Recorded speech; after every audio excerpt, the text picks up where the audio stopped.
Jean-Marc Daniel, bonjour. Bonjour. Alors, il y a 2 types d'individus, ceux qui prêtent facilement de l'argent à des proches, hein, pour les dépanner, que ce soit en terrasse ou pour quelque chose de plus, onéreux et personnel, et ceux qui sont beaucoup plus réticents. Vous êtes de quel côté, Jean-Marc Daniel? Ah, moi, je suis prêt à prêter à mes proches si je les connais bien et si j'ai la conviction qu'ils me rembourseront.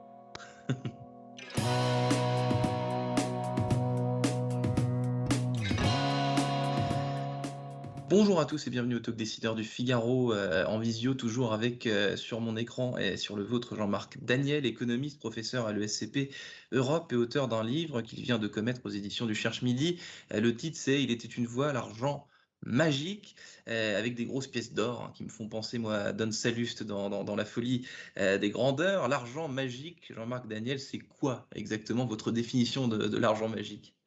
Alors justement, l'argent magique, ce que j'explique dans le livre, c'est que, c'est apparu avec la disparition de l'or. Toutes ces pièces d'or qui fascinent Louis de Funès dans le film auquel vous avez fait allusion, elles ont disparu et donc, en disparaissant, a disparu une contrainte qui était la limite qu'il y avait à créer de la monnaie.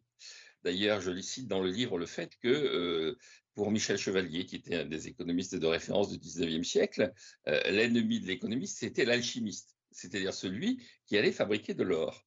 Et maintenant, les alchimistes ont pris le pouvoir en 2 temps. Dans un premier temps, ils ont commencé par dire que l'or, c'était une relique barbare, qu'il fallait s'en débarrasser. Vous savez, Lénine disait que la révolution serait accomplie lorsqu'on mettrait l'or, pour tapisser les urinoirs des prolétaires.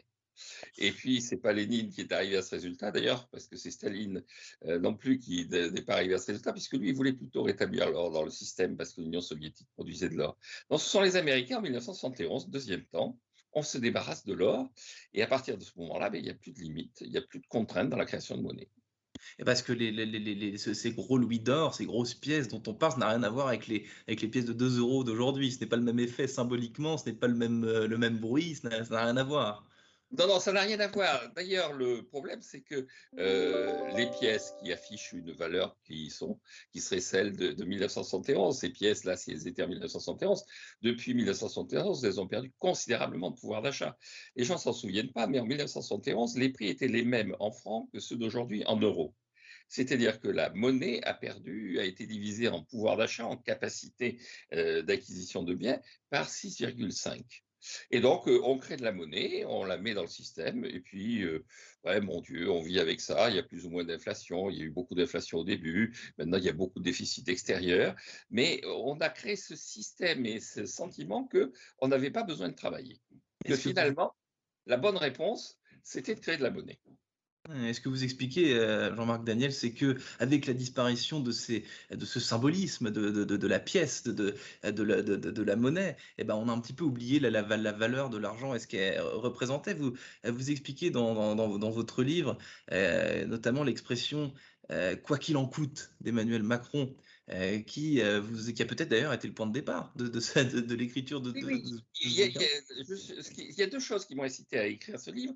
La première, c'est effectivement donc l'argent magique, c'est une expression qui circule plus ou moins dans les milieux économiques, mais c'est devenu très populaire au travers d'Emmanuel Macron qui, répondait un jour à une aide-soignante, je crois, alors qu'il visitait, l'hôpital de Rouen, qui lui avait dit: «Il faut augmenter les crédits, on n'en s'en sort pas, on n'y arrive pas» et il avait dit: «Bah, écoutez, il n'y a pas d'argent magique, je ne peux pas comme ça distribuer les crédits sans fin». Et donc, ce qui m'a un peu incité à le faire, c'est que ce personnage qui disait: «Il n'y a pas d'argent magique» est devenu le grand utilisateur de l'argent magique. C'est quoi qu'il en coûte. Allez-y, de toute façon, vous n'avez pas besoin de travailler, on va vous enfermer pendant 55 jours, mais rassurez-vous, ça n'aura aucune importance parce que je crée de la monnaie, j'injecte de l'argent par l'intermédiaire de la dette publique et rassurez-vous, tout ira bien et tout sera comme avant. Et puis la deuxième chose qui m'a incité, c'est le nombre de contre-vérités qui circulent sur les dettes publiques. Une que je mets assez souvent en avant, et je ne suis pas le seul d'ailleurs, c'est qu'on dit que c'est une punition de la génération d'après, la dette publique. Or, ce que je répète souvent, c'est que si elle est punie, la génération d'après, c'est qu'elle paie. Mais quand vous payez à quelqu'un. Quand elle paie, on ne lui prend pas son argent pour l'enfermer dans un coffre-fort, on lui prend son argent pour le redonner à quelqu'un d'autre. Et donc, ce quelqu'un d'autre, c'est la même génération, lui, au contraire, il est assez discret, mais il ne se plaint pas de la dette publique. On en reparlera tout à l'heure justement de la définition de la dette et de son évolution dans le temps. Et aussi finalement le quoi qu'il en coûte de Macron en économie, c'est un peu la même chose que le en même temps qu'on utilise en politique. On danse sur deux poids. De mesure, le quoi qu'il en coûte, il révèle quoi, Jean-Marc Daniel, sur notre époque et sur cette tendance qui d'ailleurs, vous expliquez dans votre livre les politiques qui se prennent pour des économistes et vice-versa. Tout ça se mélange un peu finalement. Oui, le quoi qu'il en coûte pour moi, c'est la traduction d'une forme de paresse intellectuelle dans laquelle aussi bien les hommes politiques que certains économistes se disent bon, mais de toute façon, il y a une sorte de panacée. D'ailleurs, Michel Chevalier, que je cite, donc, qui dénonce les alchimistes, dit le véritable ennemi de la pensée et de l'intelligence, c'est Paracels. Parce que Paracels, il est persuadé que la panacée existe et que la pierre philosophale existe. C'est-à-dire que il y a une solution à tous les problèmes, il y a un objet qui va résoudre tous les problèmes, et que pour y arriver, il suffit d'utiliser la pierre philosophale qui va nous donner de l'or. Et donc le rêve de Paracels a été réalisé au travers de Macron et des politiques qu'il mène, c'est il n'y a pas de problème, encore une fois, on vous enferme 55 jours, mais écoutez, de quoi vous plaignez-vous? De toute façon, votre revenu ne baisse pas. Vous pensez qu'il va y avoir des conséquences? Mais pas du tout. Rassurez-vous, tout va aller bien. Et donc, je pense qu'il y a une forme à la fois de paresse intellectuelle et puis de bluff. C'est-à-dire, quand on dit aux gens, vous savez, la contraction de l'activité économique, c'était 10% l'année dernière, mais vos revenus ne vont pas être touchés. Rassurez-vous. Ouais, ouais. On ne peut pas le croire. Les gens, quelque part, donc c'est le côté magique. Il y a quelque chose de magique dans tout ça. Tout va très bien, madame la marquise, tout va très bien. Tout va très bien. La dette qui ne se rembourse pas, que finalement on n'aura pas besoin de rembourser, ça aussi c'est un nouveau fantasme, Alors, Jean-Marc Daniel. qui n'est pas totalement faux parce que dans les écritures publiques et dans les comptes publics, tout a été structuré autour de l'idée que la dette était perpétuelle. C'est d'ailleurs pour ça qu'il y a des gens qui vous disent ah, la bonne solution, c'est de rendre la dette perpétuelle. Mais je dis dans le livre, vous savez, elle l'est déjà perpétuelle. C'est-à-dire que la dette, chaque fois qu'elle arrive à échéance, elle est renouvelée et il n'y a dans aucun budget des pays développés, hein, dans les structures comptables des budgets des pays développés, il n'y a aucune ligne de crédit prévue pour rembourser la dette. On simplement se contente de la faire rouler, comme on dit. Alors autrefois, on ne la faisait pas rouler, la rente, la dette était vraiment perpétuelle. Maintenant, on réemprunte immédiatement. Et donc, le véritable enjeu pour un État, ce n'est pas le montant de dette en tant que tel, c'est le montant des intérêts qu'il est appelé à verser sur cette dette. Alors ça, c'est un enjeu. Là, il y a des crédits normalement prévus pour ça. Ouais, ouais. Il y a la notion de bonne et de mauvaise dette. Vous évoquez notamment dans un entretien publié dans l'Opinion, je crois, il y a quelques jours, une pensée de saint Thomas d'Aquin qui n'a pas pris une ride, je crois. Oui, absolument. Saint Thomas d'Aquin explique bien. Alors, vous savez, l'Église disait il faut surtout pas prêter. C'était l'usure, c'était l'usurier, c'était un personnage tout à fait condamnable. Et donc, je cite dans le livre un texte de Saint Jean Chrysostome qui dit si tu es un bon chrétien, tu prêtes pas, tu fais la charité. Et alors, Saint Thomas va faire le tri dans tout ça. Et de façon que je trouve très intelligente. Il dit en fait, il y a deux types de dettes, il y a deux types de prêts que l'on peut consentir. Il y a le prêt que l'on consent à quelqu'un qui va créer de la richesse. Et donc, si vous créez de la richesse en regard, eh bien, il est normal que vous soyez associé à cette création de richesse. Vous prêtez à quelqu'un, vous lui permettez de créer de la richesse, donc de s'enrichir. Il est normal que le service que vous lui avez rendu initialement soit rémunéré. Et donc, ça, c'est une bonne dette. En revanche, dit-il, si vous prêtez à quelqu'un dont vous savez très bien qu'il ne va pas vous rembourser, si vous prêtez à quelqu'un qui est aux abois, qui vous résolvez pas son problème, au contraire, vous l'aggravez, c'est-à-dire vous lui donnez l'illusion que finalement tout va bien et qu'il pourra s'en sortir. Et donc, la bonne dette, c'est celle qui nourrit l'investissement et l'investissement d'un entrepreneur, de quelqu'un qui a un vrai projet entrepreneurial. La mauvaise dette, c'est la dette qui permet à quelqu'un de survivre de façon artificielle.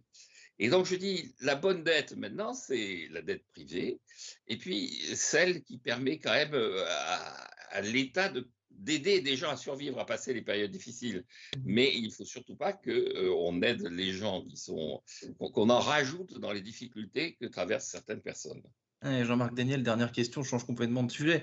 Est-ce que le Bitcoin, dont on parle beaucoup depuis quelques années, c'est de l'argent magique aussi dans une certaine mesure? Qu'est-ce que vous en Alors, c'est pas pensez? l'argent, parce que l'argent, c'est quelque chose qui vous permet d'acheter. Et là, pour l'instant, vous ne pouvez pas acheter. Donc, c'est un actif, c'est plutôt quelque chose. Mais ce qui est intéressant dans le succès du Bitcoin, c'est deux choses. D'abord, la fascination pour la technologie. On vous explique, non, non, c'est pas un objet banal, le Bitcoin, c'est la blockchain. Alors, vous savez pas ce que ça veut dire, la plupart des gens ne savent pas ce que ça veut dire, et quand vous prétendez savoir ce que ça veut dire, on vous explique, mais non, vous n'avez rien compris. Et donc, on rejoint là l'aspect un peu mystérieux de la monnaie, parce que ça rejoint d'une certaine façon ce que disait Greenspan, c'est si vous avez compris ce que j'ai dit, c'est que je me suis mal exprimé. Donc, le côté magique apparaît dans le Bitcoin. Mais ce Mmh. que je trouve le plus intéressant, c'est que les gens qui ont créé le Bitcoin, qui voulaient créer un rival des monnaies existantes, ils n'y arriveront pas parce que les monnaies existantes sont protégées par un appareil juridique assez puissant. Ils ont récupéré le vocabulaire de l'or. Et c'est C'est-à-dire, précisément ça. Comment? Le Bitcoin, c'est l'extrême inverse des louis d'or et des grosses pièces dont on parlait au début. c'est l'extrême inverse parce que le Ouli d'or, c'était effectivement le produit d'un effort, d'un travail, d'une reconnaissance. Je cite Beaumarchais, à un moment donné, il fait dire à Figaro à plusieurs reprises dans ses pièces, l'or, c'est le nerf de l'intrigue. C'est une fois qu'on a de l'or, mais et donc l'or, ça s'acquiert, ça se conquiert et tout ça. Là, normalement, c'est des lignes. Mais la fascination de l'humanité pour l'or est telle que si on veut créer un rival du dollar, de ces monnaies qui maintenant sont des monnaies totalement irréel, immatériel, eh bien, la bonne façon, c'est de retrouver le vocabulaire de l'or.